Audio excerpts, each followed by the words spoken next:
দেখেন, আমার চ্যানেলে অনেক মানুষ আছেন পাকিস্তানের সাপোর্টার, পাকিস্তানকে ভালোবাসেন, কারণে অকারণে ভালোবাসেন। আমিও বিভিন্ন কারণে পাকিস্তানকে পছন্দ করি, কিন্তু আওয়াজে পাকিস্তান যেই একটা উপাধি তারা নিয়ে আনিছে, এখান থেকে কিন্তু বের হইতে পারতেছে না। আর গণমাধ্যমের একটা হেডিং দেখা আপনারা যেভাবে লাভ রিয়েক্ট দিচ্ছেন, ভিতরে ঢুকা কিন্তু খবর এখনো পুরোটা পড়েন নাই। ইরানের সাথে নতুন বাটপাড়ি আমার কাছে মনে হয়েছে, নতুন মচকা লাগানো বা মলম পার্টি হিসাবে কাজ করতেছে আপনার পাকিস্তানের এখনকার এই ভূমিকাটা। আবার প্রথম দিকে পাকিস্তান যে ভূমিকাটা নিয়েছিল, ইরানের যে কনফিডেন্সটা ছিল, রাষ্ট্রীয়ভাবে একটা বিবৃতি দিয়া ইসরায়েলকে প্রমাণ করে দিছে তারা আমরা কিন্তু পিছনে নাই। এমনি বলে ফেলছিলাম কি, ইরানের একজন জেনারেল কিন্তু বলছিল পাকিস্তানের আশ্বাসের পর যদি ইসরায়েল অথবা আমেরিকা যে কোনো পরমাণু বড় হামলা চালায় বা ইরানের যে ফোর্থ পারমাণবিক স্থাপনা ওটাতে যদি হামলা চালায়, তাহলে পাকিস্তান ইসরায়েলে পরমাণু হামলা চালাবে।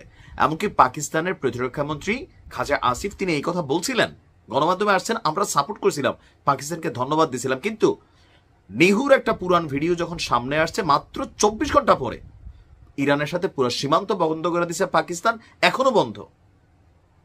ইরানেরকে কোনোভাবে এই যুদ্ধে তৃতীয় পক্ষ হিসেবে তারা জড়াবে না, এই কথাও বলে দিচ্ছে। কিন্তু এখন আবার যে নিউজটা সামনে আসছে ইরানের প্রতি সমর্থন, আচ্ছা আপনি কি নিউজটা বুঝছেন?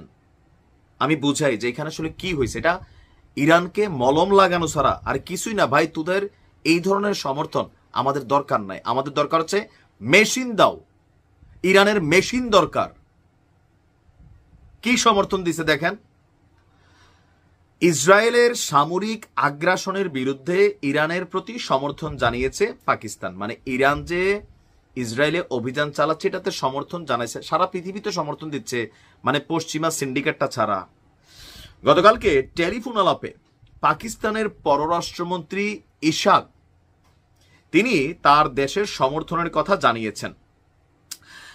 এ সময় ইরানের পররাষ্ট্রমন্ত্রী আব্বাস আরাকচি ফোন দিছিল যে ভাই কি করা যায়, আসলে কোথাও না কোথাও তারা তাদের লবিং বা সামহাও একটু সাপোর্টিং এ ট্রাই করছে। তো সেইখানে আব্বাস আরাকচিকে বলা হয়েছে যে তিনি জানাচ্ছিলেন যে এই মুহূর্তে ইরানের স্থাপনা, অবকাঠামো, পরমাণু স্থাপনা, আবাসিক এলাকা, হাসপাতাল, চিকিৎসা কেন্দ্র, রাষ্ট্রীয় সম্প্রচার মাধ্যম সকল কিছুর উপর নির্বিচারে হামলা চালাচ্ছে ইসরায়েল। ইরানও পাল্টা হামলা চালাচ্ছে। এখন তার এই বক্তব্য নিয়ে পাকিস্তানের যিনি পররাষ্ট্র প্রতিরক্ষা মন্ত্রী আছেন তার বক্তব্য হচ্ছে যে আপনার দুই দেশের এই যুদ্ধ পরিস্থিতিতে তৃতীয় কোন দেশের অংশগ্রহণকে তিনি উচিত মনে করেন না। মানে আমেরিকা যে যুদ্ধে জড়াচ্ছে এটাকেও তিনি উচিত মনে করেন না। তারাও যে ইরানকে সাপোর্ট করতে যেয়া কোনো মেশিনারিজ দিবে প্রকাশ্যে, এটাকেও তিনি সাপোর্ট করেন না। তারা বলছে যে যে কোনো দেশের অংশগ্রহণ এই যুদ্ধকে মধ্যপ্রাচ্য সহ গোটা বিশ্বে ছড়িয়ে দেবে। তো এই সমর্থনটা ভাই কাতারও বলতেছে, নিন্দা জানায়, তীব্র নিন্দা। এই ইশাক দ্বারা নিন্দা জানাইছে।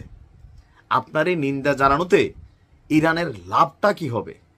সীমান্তটা বন্ধ করে দিচ্ছে কেন ভাই? আমার কথা হচ্ছে গোপনে হয়তো সহযোগিতা করবে, কথার কথা ধরে নিলাম। কেন গোপনে করবেন?